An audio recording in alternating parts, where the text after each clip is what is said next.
Crocodiles, mosquitos, and weather were all out to get you. Plus that pesky little war. Being a World War II soldier wasn't easy. It's estimated that around 15 million soldiers lost their lives throughout the war, and some individual battles were so enormous that they killed hundreds of thousands on their own. Now, these weren't single-day fights. Battles could stretch on for months, but that doesn't make the sheer carnage they caused any less permanent. For example, the Battle of the Bulge lasted for weeks, and the US alone lost around 19,000 soldiers on the battlefield. It was the deadliest World War II battle that American troops fought, and that number isn't even counting the tens of thousands who were injured, went missing, or died away from the fighting. Command broke down, supplies broke down, morale broke down, communications broke down, everything broke down. It was every man for himself. World War II was also a relatively modern war. There were more ways to die in combat than ever before. Kamikaze attacks in particular got more and more common the worse things got for Japan, so many Allied soldiers lost their lives to those types of bombings. The USS Laffey was once struck by 6 kamikaze fighters in one day, and 32 sailors were killed in the fires they caused. There's a big difference between surviving a battle and leaving one unscathed, and even if a soldier was lucky enough to make it through a day's fighting, it was more than likely that they would have been somehow injured. Since even the best battlefield medical care of the era was a far cry from the sterile hospitals we have at home, dying from a wound was a very real danger. The US Army alone reports that nearly 600,000 soldiers were wounded in action, and almost 27,000 of those people died of their wounds. So that means that roughly 5% of wounded US troops succumbed to their injuries. After getting hurt, your chances of survival depended on a few things: where on your body you were wounded, what caused the injury, and how quickly you received medical attention. If you got proper care within an hour, you had a solid 90% chance of survival. After 8 hours, that number dropped to 25%. Considering how thinly stretched field medics would have been at the time, the odds of being treated quickly were pretty low. And those weren't the only factors. Where you were stationed also made a difference. In general, troops injured in Europe had a better chance of survival than those in the Pacific. Why? Well, the Pacific was in the Pacific. You have water, heat, humidity, and crocodiles. Oh yeah, more on the crocs in a few. Since so many different countries were involved in World War II, the folks on the front lines had to deal with extreme climates no matter where they were stationed. And while the weather and terrain were very different depending on where you were, pretty much every place World War II was fought had its own set of deadly problems. The biggest environmental threats to soldiers in Europe were the cold and wet. Much like in World War I, armies in World War II relied on trench warfare in some spots.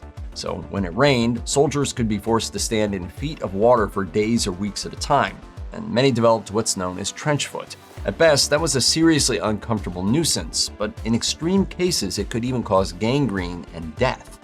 In the winter, snow came to replace the rain, and frostbite came with it.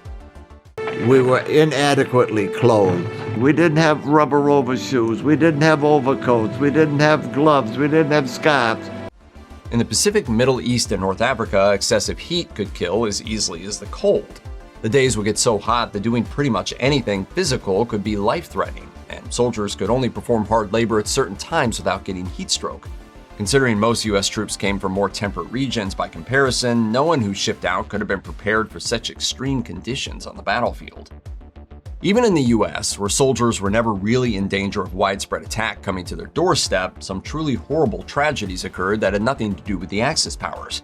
You might think that people still in basic training or assigned to duty on US soil were pretty much spared, but with all the potential for accidents involving military gear, that wasn't exactly guaranteed. Pilots and flight crews had far and away the most dangerous jobs of anyone in the military at the time, and while getting shot down above a battlefield was a very real possibility, simple accidents actually killed a shocking number of World War II pilots and crewmen. Even working in a shipyard could be extremely dangerous. Soldiers and sailors often loaded equipment like explosives onto ships, and one loose flame, slip of the fingers, or skipped safety step could cause terrible destruction. Take the Port Chicago disaster, for example. In July 1944, unsafe working conditions caused a massive explosion in California that destroyed several ships and killed 320 sailors at once. Debris from the blast scattered out for over a mile. The entire area shook. Windows were shattered as far away as San Francisco. Wars are logistical nightmares, and once a country is several million dead bodies deep, it probably gets pretty hard for its leaders to think clearly through the fog of chaos and violence around them. As a result, higher-ups might make bad decisions that the soldiers on the ground wind up paying for. For example, anyone fighting in World War II had to hope that there weren't any corners cut when the weapons in their hands were being built. Unfortunately, a lot of troops were sent to the front lines with untested weapons, and even some that were known to be faulty. Just look at the Mark 14 torpedo. When the US joined the war, the Mark 14 was the most advanced gear the Navy had to attack enemy ships in the Pacific, at least when they worked. You see, as a weapon of war, it was a bit of a dud, literally. The sailors firing them quickly discovered that they failed to explode more often than not. It turned out that the torpedoes failed roughly 80% of the time, but subs were still being sent out with the duds, which is fairly impractical, as you probably figured out. One soldier even reported that he fired 8 duds in a row, and the fact that he even lived to tell his superiors that is a small miracle in itself. Even weapons that worked as they were supposed to could have random, unexpected issues. Mortar shells were generally a very helpful tool for the Allies and were considered exceptionally safe.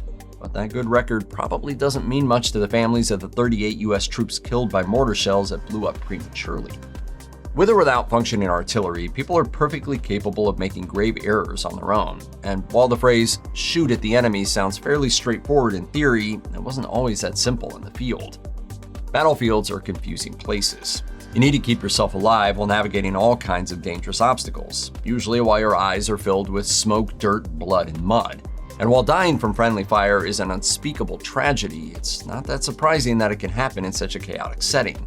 In fact, friendly fire was a much more common killer in World War II than you might think. Around 12 to 14% of US troops are believed to have been killed by soldiers on their own side, and that only became more frequent as the war went on. If those numbers surprise you, they would have surprised the soldiers back then, too. The US Army Infantry School casebook stated that just 2.2% of deaths were caused by friendly fire. Let's just say the greatest mathematical minds of the generation weren't exactly brought in to get that number. Math aside, experiencing friendly fire was a primally terrifying experience. Imagine running from bombs dropped by your own planes, or seeing the pilot flying next to you shot down by their own side. Just in the Pacific, 53 ships and 186 sailors were lost to friendly fire. Humans have had thousands of years to see exactly how people treat enemies when they hold the power. For this reason, there are a lot of rules about how prisoners of war can and can't be treated.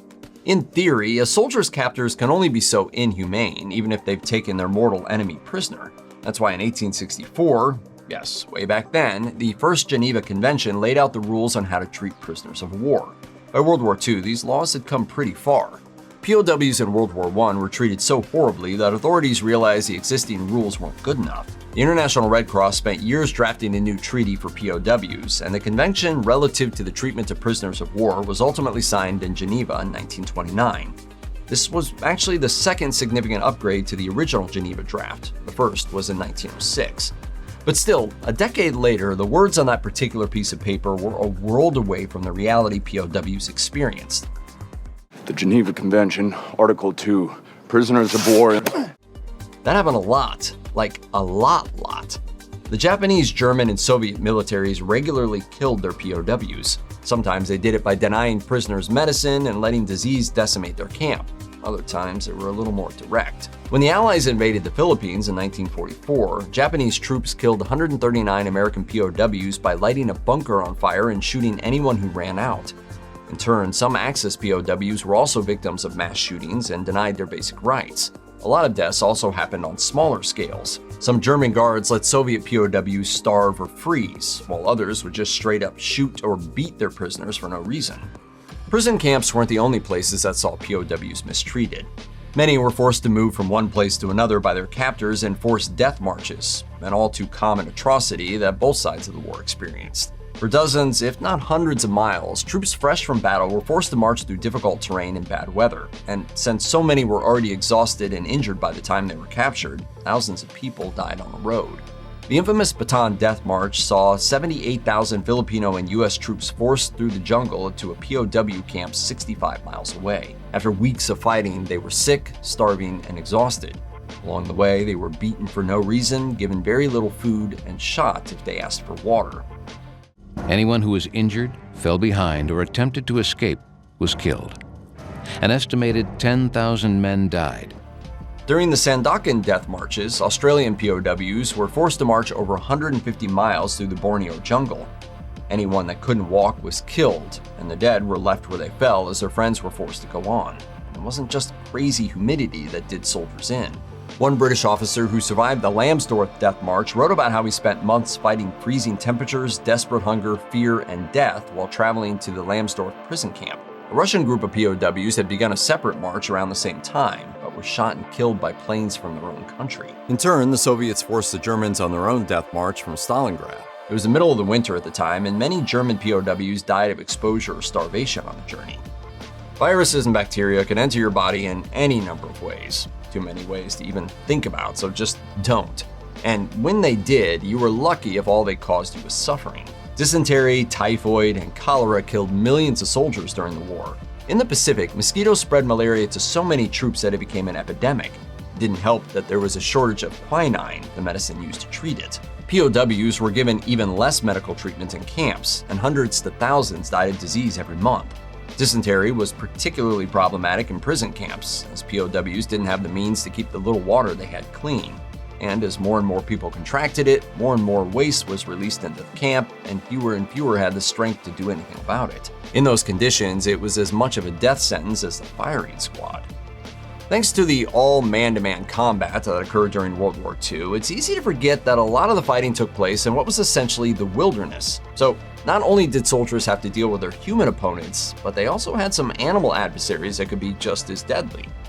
We already touched on how mosquitoes and other bugs are responsible for a lot of the fatal disease that spread throughout the war, but some larger animals also played a part in the carnage. For example, several US soldiers reported that while they were fighting enemy forces on Ramree Island, they saw a number of crocodiles kill a team of Japanese soldiers after they entered a swamp.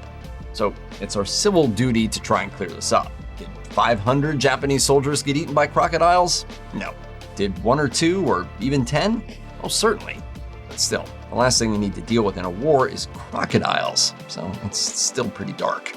And if that wasn't dark enough, even some friendlier animals were turned into weapons in some cases. Specifically, the Soviets attempted to train dogs to wear explosive vests into battle. These dogs were then supposed to walk underneath tanks so the vests could detonate, killing the animals and blowing up their opponents. The problem was that in the heat of the battle, the dogs would get scared, so they'd turn around, go back to their handlers, and explode on their own side instead. And while the Soviets did successfully blow up around 300 tanks doing this, at least 6 anti-tank dogs blew up their own trenches in the process. American and British soldiers also worked with dogs throughout the war, though America never actually used anti-tank dogs in combat. Given the horrors they faced every day, it's no surprise that soldiers would turn to alcohol to cope with life on the battlefield. But booze wasn't exactly abundant on the front lines, so many troops tried to make do with moonshine. And too often, it was a fatal error. You probably heard of bathtub gin. That was dangerous. You know what's more dangerous? Torpedoes. A drink known as torpedo juice, made from the ethanol in torpedoes, was particularly common and particularly deadly. It could cause anything from blindness to death, and 188 American soldiers in France and Germany died from drinking it in just the first half of 1945. It was especially popular in the Pacific, to the point that when First Lady Eleanor Roosevelt visited the area in 1943, she announced that 4 men had died from drinking moonshine in one night. It's even rumored that Lone Ranger actor Lee Powell was killed by drinking poisoned sake while celebrating a victory during the war. While this isn't known for sure, given the frequent tragedies alcohol caused at the time, it certainly is plausible. An army marches on its stomach. It's up for debate who actually said those words, but they ring true no matter where they came from. You can train soldiers to be absolute lethal fighters, and you can develop the most technologically advanced weapons in history, but if the people on the ground are hungry, your success in the battlefield will suffer. Without food, soldiers get too weak to fight, work, march, or stave off disease. So, hunger was about as powerful a weapon as anything in the throes of World War II, and many people on both sides starved to death as food got more and more scarce. Some of the first to get starved out were, as you guessed, POWs. Soldiers on all sides of the conflict often starved in camps as they scrounged for anything remotely edible to tide them over. But even free soldiers struggled to eat on the front lines. During the Bataan campaign, thousands of Allied troops starved. All that rice was moldy, full of bugs, maggots, all that kind of stuff. But it wasn't just the Axis who took advantage of their hungry enemies. Well over 1 million Japanese soldiers are also believed to have died of hunger on the front lines, and that was partially because of the blockades the US formed around their island outposts. Japanese soldiers could go months without new supplies, and they were forced to try surviving on snakes and rats. And when those failed, they ate grass. Not surprisingly, soldiers with lower ranks were often the first to starve, which didn't do much good for morale. Not that those malnourished troops would have been able to do much fighting anyway. There are reports of Japanese soldiers eating what they called black pigs or white pigs. We are most certainly not explaining that, but war is hell, and things got really, really bad for folks that were starving. Much of the territory taken up by armies in World War II was already filled with civilians going about their lives, and all these innocent people weren't thrilled to have war brought to their doorstep. Particularly in areas the Axis invaded, locals found ways to fight back against their oppressors, and while killing wasn't always their goal, those efforts could definitely have some deadly results. A lot of the time, simply destroying infrastructure and disrupting Axis plans could go a long way on its own, and it was a lot less risky. These acts of rebellion could also be executed in the cover of darkness, or be purposely delayed to make the people involved safer. But there were still some times when taking lives was very much in the cards. For example, French resistance groups would destroy railway lines by removing bolts or blowing them up as trains passed. In 1942, rebels organized 2 attacks on railways in the same area over the course of a few weeks. They successfully derailed trains carrying German soldiers, killing 38 people in the process. But those efforts did not go unpunished. Dozens of people were executed and many more arrested. 80 were sent to Auschwitz, but the damage to the German war effort had already been done. Pretty much every military involved in World War II used snipers.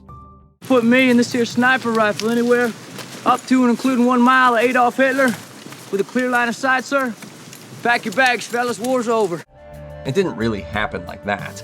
Most of the snipers were much closer to their targets, which meant they were that much more precise. And while some armies put less emphasis on training snipers than they did at other points in history, the ones sent into action were exceptionally deadly. The Soviet Union had famously skilled snipers, and historians think they played a major role in the victory at the Battle of Stalingrad. As far as who was behind those long-range scopes, most snipers were men, but women were allowed to join up. Ludmila Pavlichenko was probably the most successful female sniper in history, and her 309 credited kills earned her the most fitting nickname ever, Lady Death. She was so well respected by the Soviet army that she was pulled from the front lines after getting injured for fear that her death would affect the morale of the troops as a whole. Many women were good shots because what it takes to be a good sniper is precision and patience, and women tended to be very good at that. Finnish sniper Simo Halaha was nicknamed White Death and fought the Soviets during the Winter War of 1939 and 1940.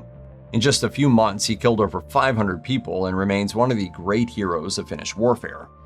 Chemical weapons are more widely associated with World War I, and for good reason. They caused the deaths of thousands of soldiers and left many more blind or horribly injured.